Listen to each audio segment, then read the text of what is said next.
Hello, I'm Chris Scargill, and welcome to Series 4 of Tourism Business Chat. I'll be chatting again to prominent leaders in the sector about what life in tourism looks like in 2023 and how innovation, funding and technology impacts their businesses, the background of their career journeys, and much, much more. I've been working with tourism-based businesses for many years, and I have a real passion for the sector, as do my guests.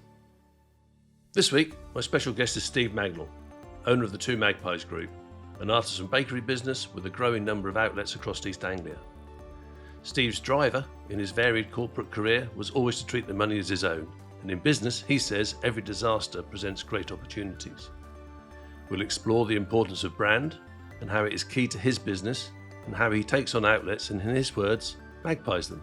And I'm sure he will share his plans to take the brand national and what may be holding those plans back. He will also share how, in his view, the difference between the corporate environment and being an owner-managed business is the art of letting go. There's clearly lots to talk about, so let's go. So good morning, Steve. How are you today? Good morning, Chris. I'm very well, thank you very much. I've been looking forward to this chat for a while because I think you've got a very exciting story to tell everyone today. So tell me about the Two Magpies. What is the Two Magpies and how did you get from one shop at one point through to where you are today? Well, the business was started by a lady called Rebecca Bishop and her husband Jim.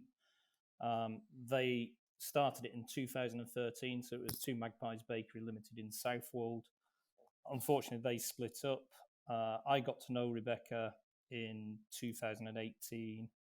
At the time, I was at St. Peter's Brewery, but saw an opportunity in this one shop that could be converted into multiple shops and basically create a brand. So, short story, but basically Rebecca tried to sell the business, couldn't sell the business. So then I offered to join the business, bought 50% into the business, so became co-owner with her. And that's when we started our journey of expansion. So I joined in September 2018. Right. And that expansion's been quite sort of significant over what is effectively just a short 5-year period. Yeah, it's not too bad. I mean, the potted history again, if you want it, Chris. I mean, I started in September 2018. With some of the monies I put in, we bought 2 leasehold properties in Aldeburgh from an old bakery called Choppings Hill Bakery Limited. And we bought that limited company, which is basically a cafe and a shop site on the high street in Aldeburgh, opposite Adnams Kitchen and Cellar. We had to run that for a few months as Choppings Hills Limited, and then flipped it over into the second Magpies, if you like. And we were feeding that shop from Southwold. So Southwold was now feeding Southwold and also feeding Aldeburgh. And Southwold at the time was probably straining at the sides. I converted my pension into SIP, which is where you can buy properties effectively. And at the time, there was a old East of England co-op and a former little chef in Darsham on the A12, directly between Southwold and Aldeburgh, which was up for sale. So I bought the Darsham site with my SIP, and we got the keys actually in December 2018. And then we opened Darsham in Easter 2019, and that became our central manufacturing unit, so central bakery and central pastry feeding, then Southwold, Aldeburgh, and also Darsham then had a cafe with about 30 odd covers. So we're now running 3 sites by Easter 2019. And all going, very well. Still see the opportunity to grow the brand. So as I'm looking around at various sites, there was a bakery in Norwich on Timber Hill, which is close to John Lewis, and got to know Mike, the owner. He was basically running this site a couple of days a week, not much more than that, but the site seemed to have good potential. And we eventually came to a deal where I bought the assets of his business and took on the lease. So we took that on in January 2020, and that became our 4th site. So that was all being fed from Darsham. So Darsham was now feeding the 4 sites. Mm-hmm. Bit of a gap for obvious reasons, but a bit of a gap. And then in Easter 2021, we opened our first site in North Norfolk at Blakeney on the coast. And that was the old church rooms. So one thing we do get is, as people hear about us, lots of people come to us and say, we'd love to have a Two Magpies in this town or this village or this location. and people send us, this is a perfect shop for you. So the actual landlord of the church rooms thought of us and contacted us. We went up to Blakeney, had a look at the site. Without question, it overlooks the main car park. It's where all the seal trips go out, etc. So we took on that site, and at the same time was also offered a site in Holt. And Holt for us is like the gateway to North Norfolk. So that also made sense to Holt. So sequentially, we took on two sites at the same time. So we opened Blakeney in Easter 2021. I spent with my team, so Yaz, our ops director, quite a few other people up there, several weeks.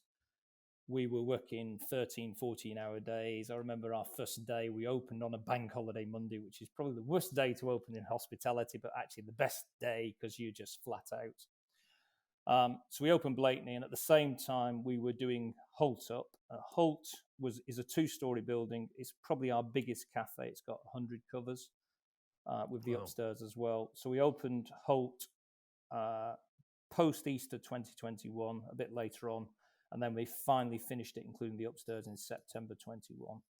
So we've now got these effectively 5-6 sites now running. And we were bursting at the seams at our Darsham site. So the opportunity came along to take on a 2,000 square feet of manufacturing space in Halesworth.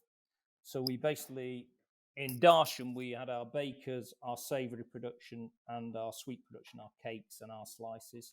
Everything's made fresh on a daily basis, just to give you an idea. So we have a lot of people back of house, a lot of people at this stage sitting on top of each other trying to produce for all these sites. So we basically lifted our bakers and lifted our savoury production out of Darsham and put it into Halesworth. So we've now got 4,000 square feet of manufacturing feeding these sites, which then made it a bit easier. And if you imagine in a summer, we do twice as much as we do in winter volume-wise. Yes. So our summers are massive peaks. So therefore, it was good to give the staff a bit of breather and a bit of space to work in.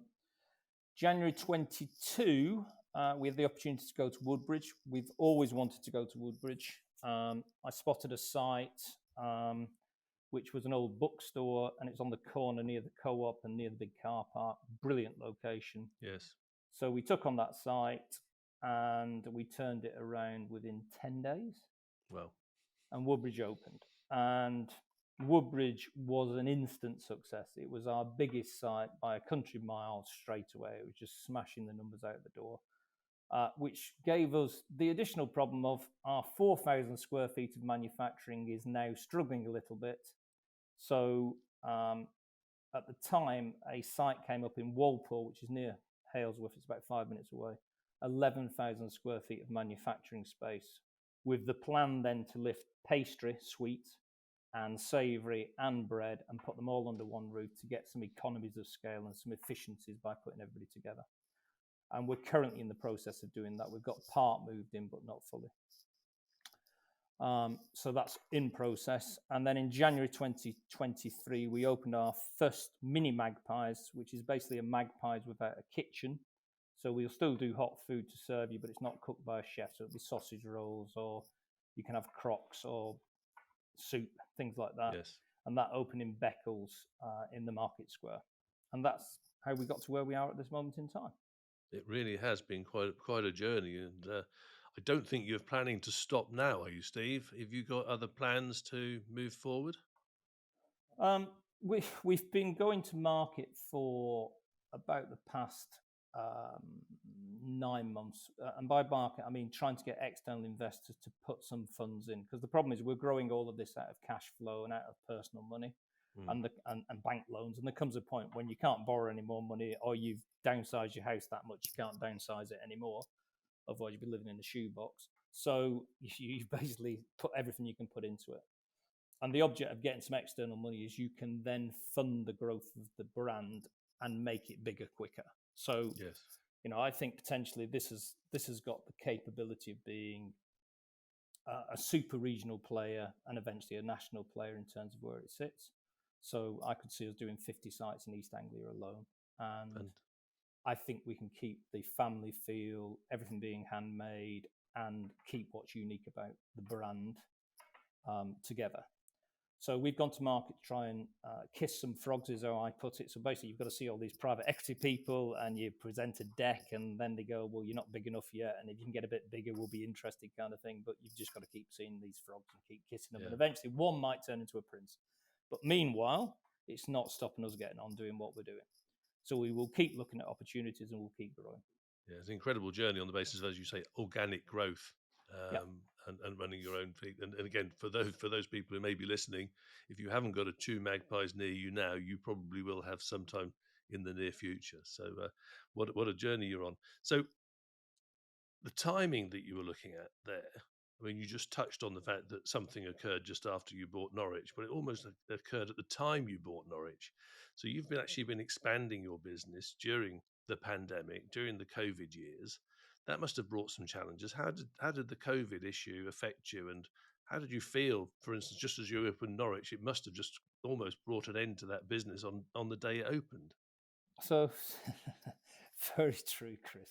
So Norwich, we got in January 2020, and I think we turned it around very quickly. Again, that was about a 10, 14-day turnaround to Magpie it. And we opened it, and within 6 weeks, the dreaded COVID had hit. And to give you an idea, and I don't mind sharing numbers because I've nothing to hide, and I'll always share numbers with people. We were doing about £16,000 a week. And on our last day before we had to close the doors, it dropped to £35. And Norwich was like tumbleweed. And there was nobody around. And I remember driving up to the site, and literally no cars on the road, nothing, just dead. And then you've just hit a wall and hit a problem. So my background, as you know, but just benefit is corporate, big world before this. So Green King, etc. So you're taught in disaster recovery. That's what you're taught. I mean, you have to learn how to do disaster recovery. So I immediately got to work in terms of how do I sort out with the staff. We need to close the sites down. We need to order perspex to make sure if it opens up, etc. So we were moving very, very quickly once COVID hit. So we collapsed our business down. I don't know if you want to go through COVID now, but we collapsed our business down. We went to a click and collect operation in Darsham, closed all the other sites down because at the time it was like nobody's allowed in shops, nobody's allowed to do this, nobody's allowed to do it. Everybody stay at home. But you're exempt if you're still making food, and it very, very wishy-washy to start with. And at the time, we had 64 staff, give or take, and I'd given everybody enforced unpaid holiday, which might seem a bit harsh, but we'll talk about lessons in business. But the key is the business has got to survive because we feed a lot of people's lives, and we feed a lot of mortgages, and we keep a lot of people employed in the area, and we put a lot of money back into the local economy. So whilst that was a harsh decision to make, the furlough scheme hadn't been announced at the time, so it was the right decision for the business. And as soon as the furlough scheme was announced, then I made sure all my staff were aware. So we were doing, I was, daily emails to all the staff to update them on the latest government advice, emailing them what was happening in the business, sending them photographs of what was happening in the business, telling them we got perspex order for this shop, that shop. And then we slowly but surely opened the sites up. But Norwich, unfortunately, was the last site we opened up because it was the furthest one away. And we lost a lot of business on the back of that, lost a lot of custom. Yes. And that took a long time to build back up. And as soon as we were earning enough money, and to give you an idea of numbers as well, in the month previous to COVID, we took £140,000 in the month, and that's a low month because it's in a winter month for us. The month of COVID, we took £5,000. So if you imagine I've got 60 odd staff, £5,000 doesn't pay 60 odd thousand staff, and it doesn't pay your suppliers, and it doesn't do your electricity and all the rest of it. So very, very harsh times, and we managed to fight our way through it, and there was some government support without question. But I think I worked every day during COVID. I didn't have one day off, and I'm talking 7 days a week, not 5 days a week. Yes. We just worked. And we were bagging flour in 1 kilo bags. We were bagging currants, anything we found in our stores. We were selling. We found tins of jackfruit. We were selling everything. Just so, and people were grateful we were open when they got to that stage. And Darsham, actually, it was the making of Darsham as a site because it's got a big car park because it's an old co-op. People felt safe coming to the site versus being in a town situation, if that makes sense.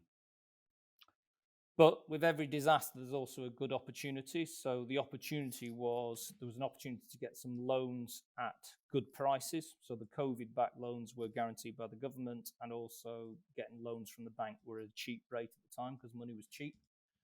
And because landlords were panicking, that was also a good time to go and get new sites. So hence why we did Blakeney and Holt, because we could negotiate a good deal in terms of rent and support in terms of trying to open those sites up.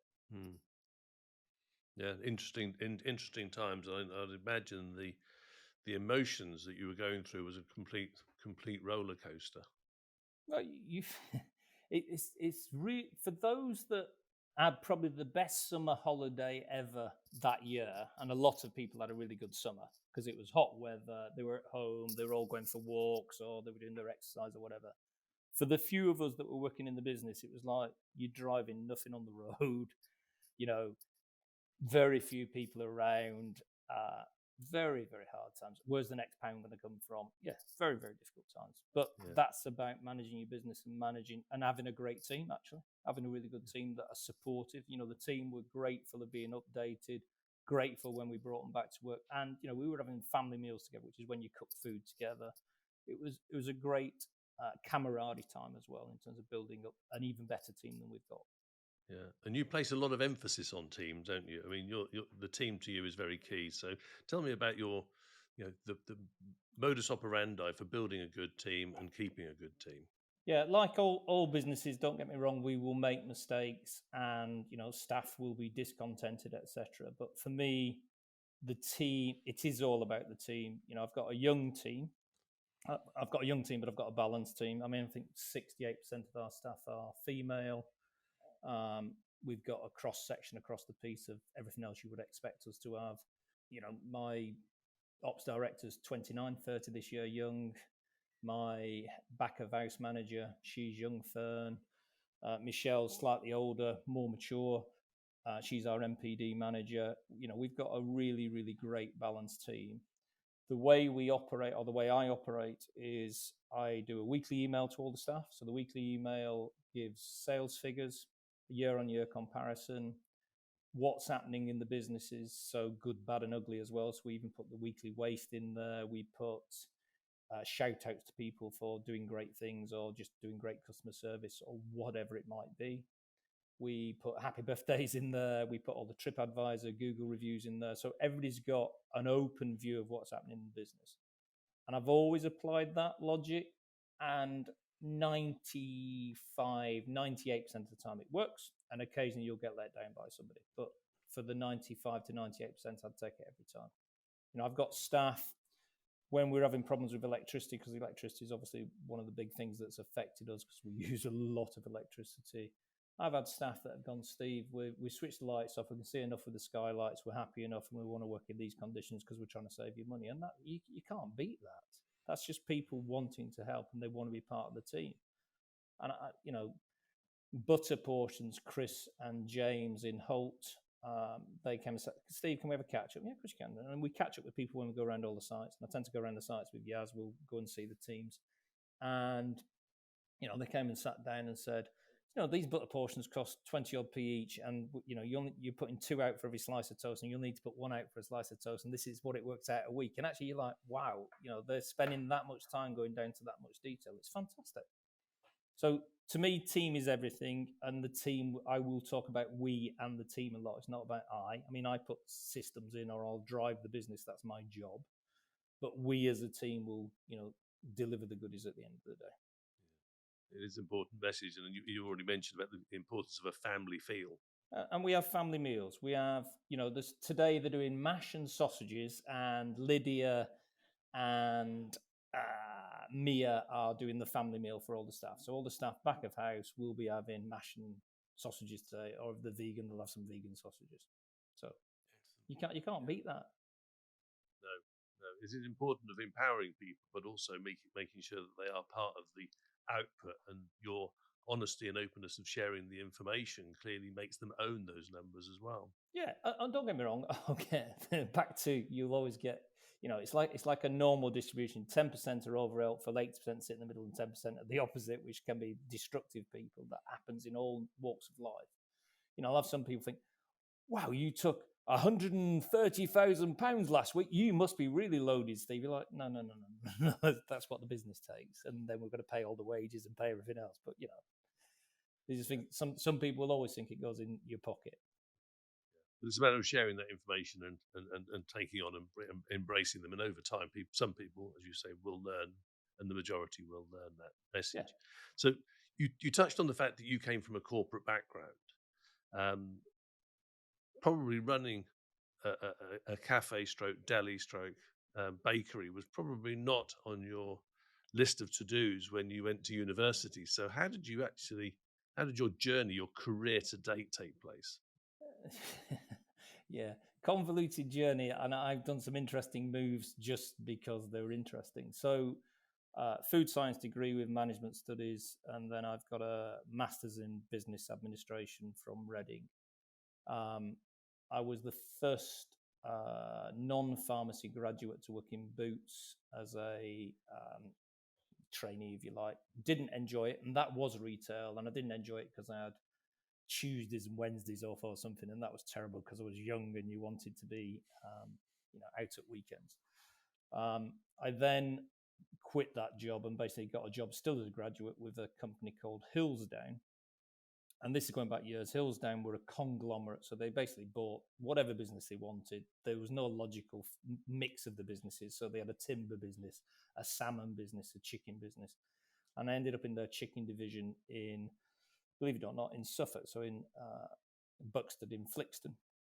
So I became a trainee graduate manager with them, learning all about chicken and protein products, and ended up in chicken for quite a period of time, moving from a variety of companies. So I ended up getting poached. I've been poached for all the jobs that I've done, which is, it's a nice place to be. So people have come looking for you. You've not had to go looking for jobs.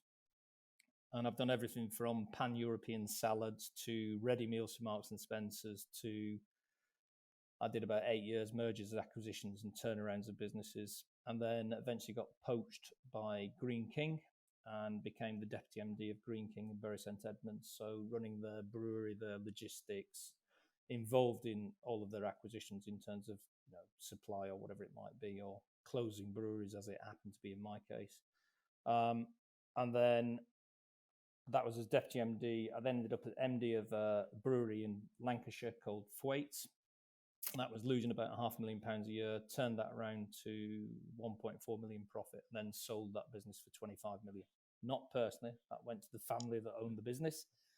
And then I ended up at St. Peter's, came back to Suffolk from Lancashire as chief exec of this small brewery, which was again owned by one individual.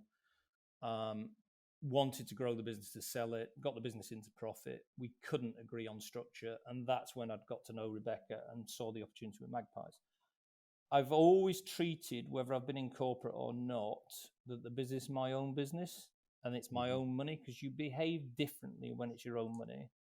And I am a risk taker. I would be a liar if I said I wasn't a risk taker, so I do take risks. But they're measured and they're quickly measured, if that makes sense. I don't spend forever going through numerous numbers to come up with the finite answer. If it's 95% right, it's 95% right. If it's 90% right, just do it. And sometimes you just got to make things up on the hoof and manage it as you're going through it, because your plans will never be as you plan them. That's the whole point. A budget's never as you plan it. It always changes. So a very interesting journey, and a lot of lessons learned along the way. And how do you balance that, big corporate structure entities that you are into the day-to-day business? I know you're taking your business now on that same journey, but how did you adjust to the smaller activity, or do you still take the holistic view? Both actually. So I've done everything in this business, give or take. I'm not the best baker by a country mile, but I can make sausage rolls and I can make croissants. Obviously can drive vans. So I've had to go at most of the jobs, mainly because during COVID you had to be able to do all the jobs anyway, so that's relevant. And there's times when you're short of staff, or there's times when you're ramping up, etc. So you need to be able to do it.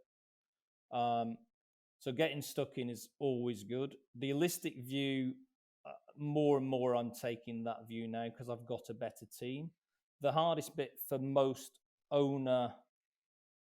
business owners is letting go. Well, because I've come from a corporate world where you had shareholders that owed you a business. Effectively, I'm the shareholder or one of the shareholders in this business. So you've got to be able to let go and trust your team to do it. And you might not agree with some of the things they're going to do, but you've got to also trust them to do it, and they'll do it in their own way. And it won't be how you wanted to do it, but as long as the result's correct and the customer's happy and the product's good, fine. So the big business or corporates brought that in for me. And then with the teams, it's also the teams are, we measure cash flow on a daily basis. We measure, we got KPIs in place. So all the things you bring from business that come into your business also help develop the business. And the team talk a certain language now, and they don't even think anything about it. They just talk it. Whereas they may not have talked it before in a smaller business, if that makes sense. Yeah. And it's good to bring in that change, as you say, help and develop your team as well. Now, again, earlier in the conversation, you touched upon the cost of electricity and how some of the team are helping you. I mean, post-COVID, we've then gone into the war in Ukraine, interest rate rises, electricity costs are going up. That must impact you from both a business point of view and also the behaviours of your customers.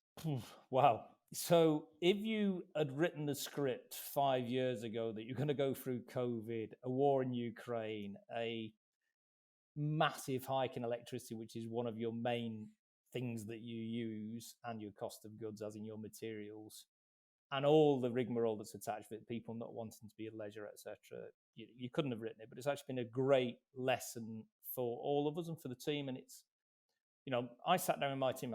I've got people under 30, and I'm going, do you know what a recession is? And they're going, don't know what you're talking about. I'm going, do you know what interest rate impact has on your life? And so you have to talk it through their personal life. And I don't mean that in the wrong sense. They're very bright people, but they've never seen it. So they don't know 10% inflation rates because they've only ever known low inflation. They've never known where suddenly, my mortgage has gone up, my electricity bill's just gone up by this. And then they feel it personally, and then you can relate it to the business and they understand it more. We got absolutely battered is the only word I can come up with on electricity. So, and I share this quite frequently. So our electricity bill at Darsham, which is our pastry site, so it's a big site, 200,000 kVA. We paid £4,000 a month pre-war for our electricity.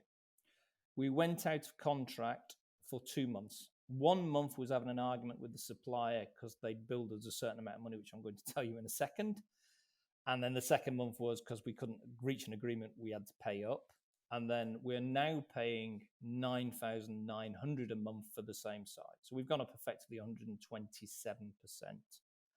And the problem is the price we were charged for the 2 months out of contract was £26,000 a month. So a 600% increase on electricity costs. So when you're faced with a 600% electricity increase in costs and somebody offers you 127%, you're going to bite the hand off for 127%. And unfortunately, all of our electricity across all of our various sites has come up for grabs at the same time. So we've got absolutely stung on electricity with absolutely no support from the government and absolutely no support from the ombudsman because they don't care about business at all.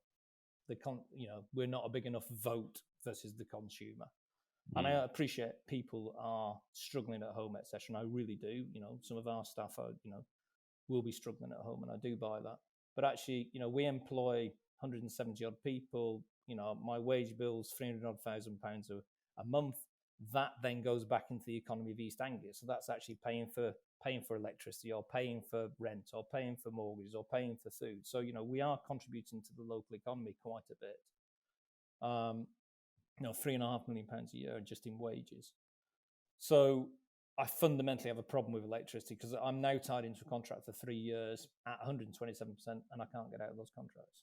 Yet electricity prices are now dropping because gas prices are dropping, and gas is linked with electricity, which is also nonsense, and I don't understand it. Sorry, I could wax lyrical about this for ages. I have very strong feelings about it. And then cost of goods. I mean, the Ukraine war was just, and it's still going on. I feel,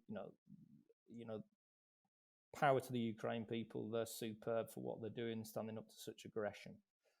But things like, sunflower oil suddenly became the rarest thing in the world. And, we use it for frying, etc. And we use it on our donuts, etc. And you couldn't get it anywhere. We were literally going to Tesco's buying the last bottles off the shelf. It's crazy. And then you're trying to find substitutes. Our butter, there's a special butter we use for our viennoiserie, which is our croissants and our panna chocolates and our cinnamon swirls. That trebled in price during this conflict. I mean, it's just nonsense. And we took all these hits. So our profitability basically, we made a decent profit in the year ending 2022, which is effectively cash for the business. So it stays in the business, doesn't come out to us. And this year we'll break even, make a small profit, as in the year that's finished January 23. And that's all down to electricity and ingredients, nothing else. Yeah. And it makes it tougher then, as you say, you're looking to grow as well. But if you need good numbers to back that up, and you're on a roller coaster at the moment with the profitability. So, but hopefully we've got light at the end of the tunnel coming our way, although there is some uncertainty. And you mentioned the word recession. I'd imagine that the news broadcasters and the daily newspapers constantly referring to the fact the recession is coming is hardly an advert for good spending in the country. Well, I talk to a lot of people in the leisure industry. I mean, I believe in freedom of press and freedom of speech 100%. I don't believe in scaremongering and saying, "Oh, we're going into a recession and these are the impacts." We just had it on the bank. The bank, the Credit Suisse bank that's just folded, and everybody's suddenly going, "Oh, there's going to be a run on the banks and it's going to cause a banking collapse." Oh, what about Deutsche Bank and all the rest of it? Just hold fire, stop scaremongering, because all you're doing is people play into that part. They go, "Oh, there's going to be a recession. We better keep onto our money and not go out as much." So people's behaviors, you talked a minute ago about people's behaviors, and I didn't answer the question properly. So during COVID, I had people, we were a bit like the nurses. We'd get clapped. We'd get, "Thanks for being open. Thanks for doing this. Thanks for doing that." Then you went for a period of time where the customer was like, not ungrateful, that sounds wrong, but was demanding much more for their pound they were spending. And it's kind of evened out now. I think it's balanced back out, but it's kind of like people were grateful you were open because they were all trapped at home. Then because they got freedom, because the COVID lockdowns all disappeared, they suddenly wanted to spend. And that was good times for us because we recruit quite a lot. But they were ungrateful and actually quite rude to some of our staff at times. And actually, it's quite interesting because the leisure industry was going through a hard time because it was hard to recruit at the time. So there's sometimes when you'd be tight on staff. Thankfully, we're not. But I've seen it in plenty of pubs industries where they're short of people or they've closed their kitchen. And actually, they'd get absolutely lambasted by the customer. But the customer's not understanding what's happened within that industry at all. And now it's probably leveled off and it's okay. In terms of spend, I think the customer now has got wise to the press keep talking about a double down recession and all the rest of it. And actually, I think they're going, the sun's shining. You know what? And I'll go out, I'm going to have a coffee and I'm going to have a cinnamon swirl. I'm going to have a coffee or a piece of cake or a coffee or a sausage roll. And there might be a bit of trading around between different companies, or I'm not going to the pub as much as I used to go to the pub, but people still want to have a coffee. They still want to have a bit of relax and, enjoyment. Yeah. So thankfully, sales are holding up, spending's holding up. But yeah, you'll always worry about it in the background because of the press talking about recession. Yeah, and that sort of that ties in with your products as well. I mean, have you carried on trading? You said, but have you changed the way you deliver any of your products? Have you had to resize anything, or are you sticking to your guns as to this is our product? So we went with all the price increases coming through during the start of the war, effectively. We absorbed all those costs, so that because of what I didn't want to do was a series of price increases, and if you're reading the paper, it'll talk about Pretgate, where Pret a Manger keep putting the price up every week, kind of thing. We weren't at that stage, and we do our prices once or twice a year, and we did them between Christmas and New Year, and we did a one-off price increase, not across the board because you've got to apply logic. You're not going to charge £5 for a donut, for example. So you apply logic in terms of what you're pricing the products at. And in the round, we came out okay. We came out at about 7.5%. And the reason why I say that is because inflation's running at 10. We have also built in the wage increase coming in April in that. So actually, we're not being greedy in what we're looking for. We haven't altered any of our ingredient mixes, so we still use the finest cheeses, the finest flours, the finest butters, etc. We've downsized a couple of products. We've downsized our croissants a little bit and our pan of chocolates, but they're still relatively very large versus our competitive set because most people used to complain. Sausage rolls are a little bit smaller, but not much, and the actual amount of meat in there is actually still the same. So it's about pastry effectively. Yes. So there's been a bit of jiggery, but not that much. Because if you imagine in a bakery, we've got hundreds of molds and hundreds of tins that are a certain size. So we've got to still put the same volume in, because if we don't put the same volume in, it'll look stupid. So we can't really do that much. Our efficiencies come from by the fact that we've got 8 shops, therefore we're doing bigger volume runs, so we can get efficiencies from our staff making them, if that makes sense. That's where we'll get some benefits. So when we eventually get into Walpole, we'll get more benefits by everybody being together rather than in separate units. You mentioned about the units, electricity, bigger units for baking, everything else. How important is sustainability to your business? So it's actually very important. It's interesting. I don't know how important it is for the consumer at this moment in time. I think every time you go through a recession or a change in circumstances in the world, people naturally you go to protect mode, so it's protecting yourself, etc., and the other things take a lower priority, and I understand that fully. So we signed up for B Corp status just over a year ago, and we're well en route. I think we've got to spend something like £10,000 to be able to achieve B Corp status itself. So to give you an idea on our food waste, we measure our food waste as total waste across all our sites at full retail value, and we currently work at about 1.7% of our sales. Industry standards well above 4%.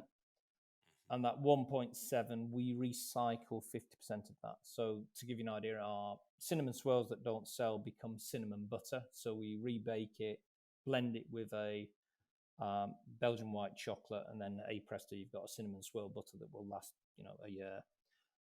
We make our croissants into almond croissants, etc. So we try to recycle. Our bread goes into our crumb that goes into our sausage rolls. So we try to recycle as much as we can. If not, there are some food banks that pick up, but not that often. But if not, the staff take it home. So we don't tend to waste anything. We'll give customers stuff at the end of the day if we can't get rid of it, if that makes sense. So wastage is low. And then in terms of the only frustration I've got about B Corp is there's things that I would like to do, but we can't afford to do. So I'd like to recycle more of our heat. So we generate a lot of hot gas from baking that basically goes to the atmosphere. And then in the same breath, in winter, I'll bring in cold air outside and heat it up to then warm up the cafes, and I should be able to recycle it. But I can't get any support at the moment from a green perspective to do that. And actually, in a fundings way, capital and cash is tight. You want to spend it on something that gives you a decent return, whereas solar panels take 7 years. It's too long at this moment in time, even though the technology is getting better. So we will, and we're on a green path, and we're in a good place on our green path. So we do, everything's in cardboard or in paper, etc. So we do as much of that as possible. Yeah. So, we recycle any food that's not recycled into our own product goes to a recycler, then uses it for fuel. So, we do as much as we can from that point of view. Excellent.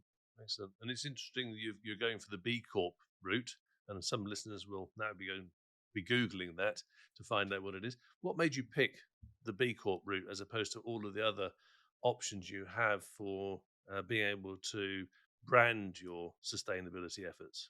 Well, it's an interesting one. So I think three things are going to happen, actually. So I think the world will suddenly become aware that there is a climate change happening, and it's happening quickly. So, I've just finished reading Greta Thunberg's book, and actually that's kind of scary. It's not about my children, it's my children's children generation that are going to suffer.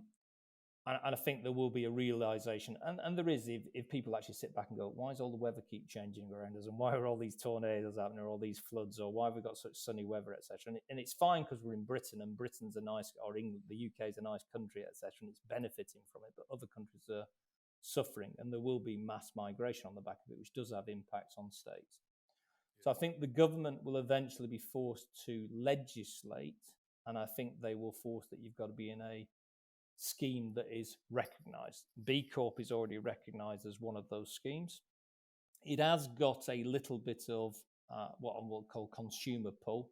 So, likes of Ben and Jerry's, the likes of Innocent are all B Corp status already. So some bigger brands, which are good brands, if you like, are B Corp status. So it's putting ourselves in with that camp, as opposed to an unknown one, which may or may not exist at a later date. I think B Corp will always exist. So that's why we chose B Corp.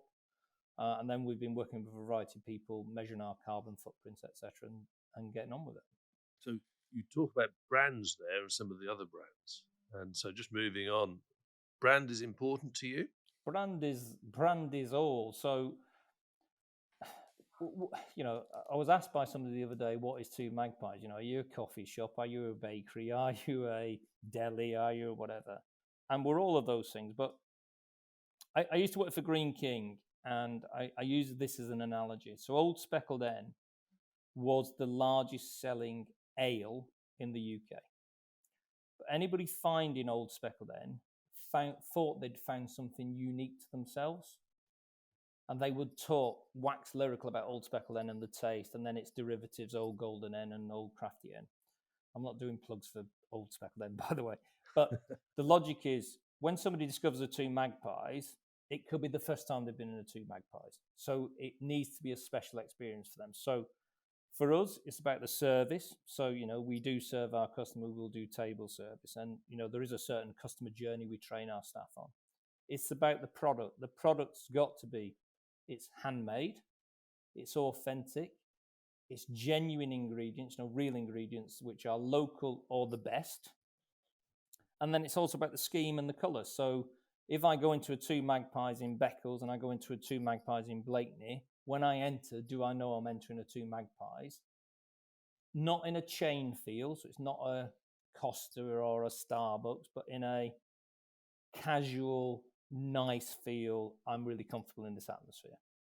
And that's what the brand's about, and it's getting that brand across. So, we work hard, and I'm saying we, the team again, work hard in terms of, there's certain colours we use all the time, there's certain shingle designs we use, etc., which are known to be Two Magpies. The displays, all of the staff are training how to do displays, so they fall and rise, they move them around during the day, and they know that if they've only got 3 products, still make the display look beautiful, because that's really, really important. And then in terms of, and again, don't get me wrong, we will get our customer service wrong and people will be hacked off us. How do we respond to that? That's important as well. So we actually, you want them to go, you want a disaster to turn out to be really good because the customer comes back and goes, didn't expect that service, thanks a lot, thanks for responding, or whatever, or they just enjoy it. Yeah, no, very important. So brand is everything. Yeah. It's a good message to have. So just again, one of the things that I experienced the other day, I went into one of your cafes and had a breakfast, which was very good. Thank you very much. And what I found interesting is that the T-shirts that the staff wore were actually advertising not that outlet, but the other outlets, which I thought again was a good messaging. Yeah. So if someone was experienced that one shop, you were advertising subtly that there's other shops that they could visit. And I thought that was a really good little selling point, which I picked up and I just thought that's clever. Sorry if I'm, but I did think that was really clever. Is that no, Chris? And we was that accidental or deliberate?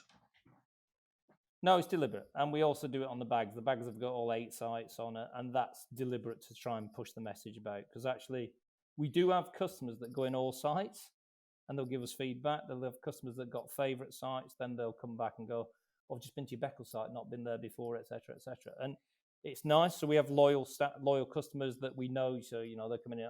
It's an oat flat white. Let's get that going, etc. And they know, the staff know before the person walks in. So yeah, deliberately, it's all about little brand cues. Supermarkets are brilliant at it. Pub groups are great at it. We're a small business that got to be nimble of foot and good at it as well, so that it's not recognised. It's not obtuse in how it's done. It's just physically, I didn't know about that. We put a little map up on the walls in some of our sites, and you'll see how the sites have opened. And the customer likes seeing that. Oh, I didn't know you got one there. I'll go and have a look at that. Yeah, very, very clever, and many more spots will come up on that map in due course, I'm sure. Yeah, just got to get somebody to keep drawing it every time. Steve, I've really enjoyed this conversation, and I think that I've got so many more questions I'd like to ask you, but in order to make this slightly succinct, I've got two more questions for you, if I may. So you've covered a lot of ground, but what do you think is the most important rule in business for you? Oh, I'm going to sound like a classic businessman. And it took me years to learn this, actually, which actually is about cash and cash flow that keeps your business alive, not about profitability, not about turnover and all the usual, comments you get around it, turnovers, vanity, et cetera, et cetera. Cash flow keeps your business going. And we've been through some very tight cash flow moments, and we've relied on our suppliers to support us through that. And that's about relationships. That's also really, really important. And with decent cash flow, you can do anything. You can grow your business to whatever size you want to grow it to. It's just about making sure you've got it there. So managing it well, and staff and teams understanding that. So for me, that's a critical. And I've got to say, if I go through all my teams here, my team will be doing WhatsApp groups going and say, oh, have you got any of X, Y, or Z you can send over so I don't have to place an order? They're actually all conscious of it and all managing it really well on our behalf, which is wonderful to see. Fantastic. So cash flow, definitely. Okay, thank you. And the sector, you touched upon the fact that some businesses have found it challenging getting people to come into the sector. There's some big efforts being made to bring people into the sector and see it as a full career rather than just something to do while they're making a decision on what else to do. But different people come into the sector like you did at different ages and different times and for different reasons. What message would you give somebody wanting to get into the sector?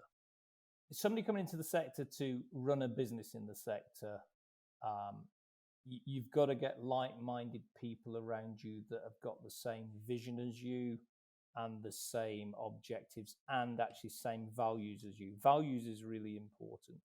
So we've got standard values: customer service, honesty, integrity, but we genuinely mean them.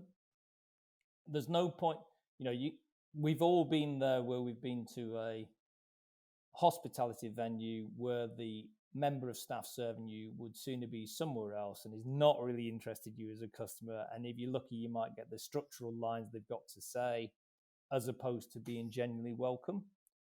And so anybody entering the sector, I would make sure your team, and I'll keep going back to team, is really, really important.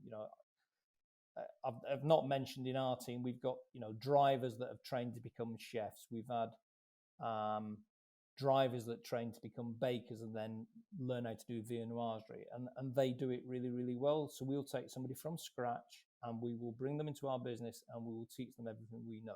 And we might lose them to competition, or they might go and set up their own business. But what we do is we'll train them all from scratch, and therefore they've got the ethos from the start. And that's really, really important. So staff, your team, really important. Okay, that's brilliant. Thank you very much for those two nuggets. And I've really enjoyed this conversation, and I think you've been on a fantastic journey, and I know that there's no stopping yet. And so it'll be interesting to see what happens over the next 5 years by comparison to the last 5 years. So thank you ever so much, Steve, for today and for giving up your time to come onto the pod. Thanks, Chris. Appreciate that.